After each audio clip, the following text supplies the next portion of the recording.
So after natin ayos ng pinion, oil seal, murakin natin. So ipapakambal naman natin mo. Camber alignment. Camber alignment. Go.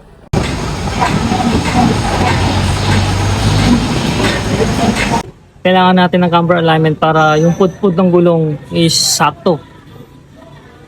Pantay yung pudpud niya. Kasi pag hindi pantay yan, pag hindi maayos yung camber niyan, wala. Pudpud sa kabila yan.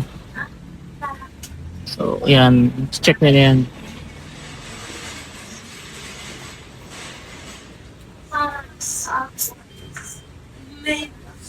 Alog-alogin muna yan. Kung okay yung mga ball joint.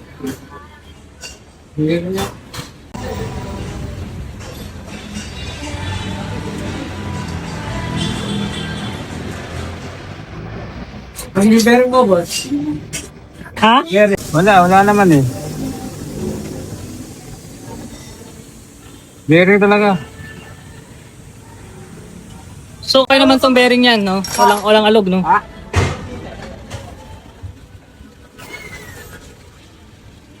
So, maalog. So, yung bearing niya maluwang. So, try natin higpitan. Tingnan natin.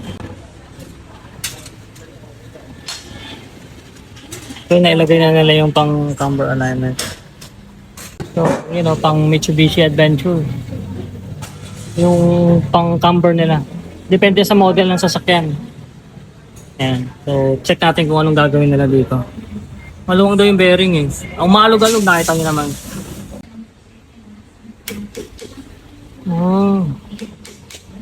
Maluwang.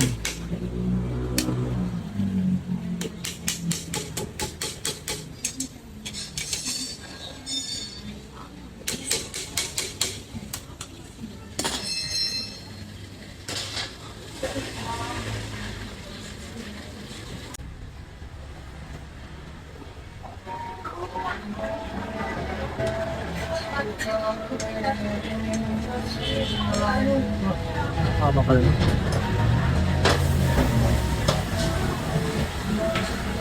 Importante yan, boss, na maigpit yung bearing. Kapag nag-camber, no?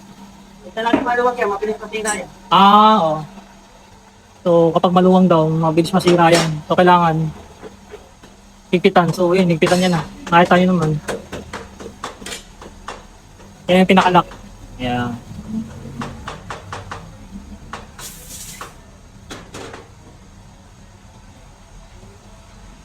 So, dito lang to sa JSM. Tapat lang ng Teresita Village at Robinson, JP Rizal, Marikina.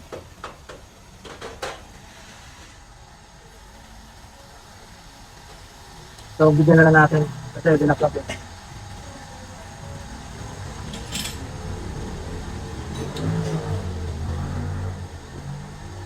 Oo nga. Ano daw? Pagmanda, namamatay yung yung radyo at kay makina. Ha? Namamatay yung radyo. Okay pa yung ball joint. Sila to yung ball joint yun. Sobrang halong. Pangit yung ball joint yun. Up and upper and lower ball joint. Hindi rin ma-align yan. Ma-camber alignment. Kasi nga, kailangan maganda yung yung ball joint yung hindi na alig talaga. Tignan natin kung alig pa, ha? Pantay naman, oh. Hindi kasi pinayos ko kanina yung sa tie rod. Oo, kasi nagalaw nila yan. So, sabi, pa-align na lang daw. Camber alignment. Maayos naman, oh. Alignment lang, oh. Nagalaw yung tie rod. Oo, nagalaw kasi. Dati dito rin naman ako nagpaano. Yan, oh. Nga, no. Sige. Game. Ay, nakita nyo naman, wala nang alog. So, bearing pala. At least may natutunan tayo ngayon. Ayan, oh. Pang alignment ka na. Medyo mura-mura dito kaysa sa, alam mo na, sa kasa at saka dun sa sa mga shop talaga. Mga Velvetech, mga Rapid. So, dito tayo tinuro. Pero dito rin ako dati nagpaano. Kasi gawa nga ng malaki yung gulong ko.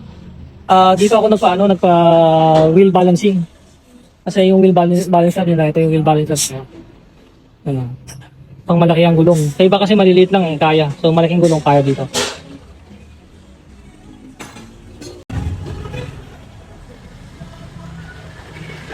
Normal run.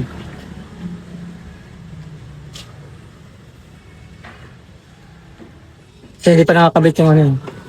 Ito. Ito kompleto na yan. Last na yan. Last na yan kakabit. Kasi rarun na nila. See? Okay so.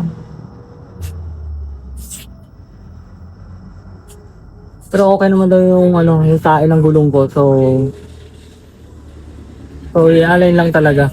Kasi nga nagalaw yung tie rod natin. So kailangan talaga ipa-align para mas accurate yung ano. Ayun oh, ganun lang. Automatic.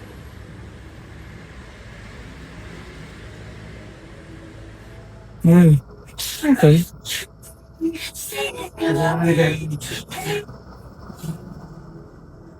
Manibela naman. Ayun. Ayos lang yung tanto. Amber, no? High-tech, no? So, sa manibela naman. Alay natin.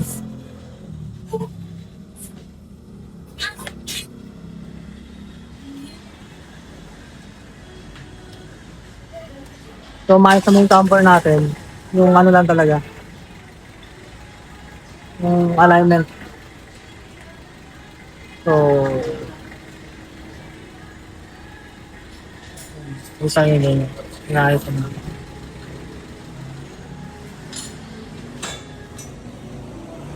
Yun lang.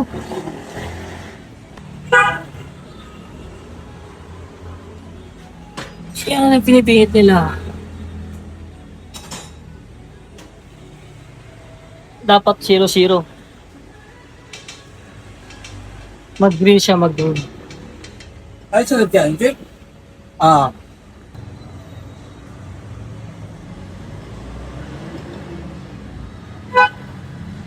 So yan naman yung ginagalaw nila.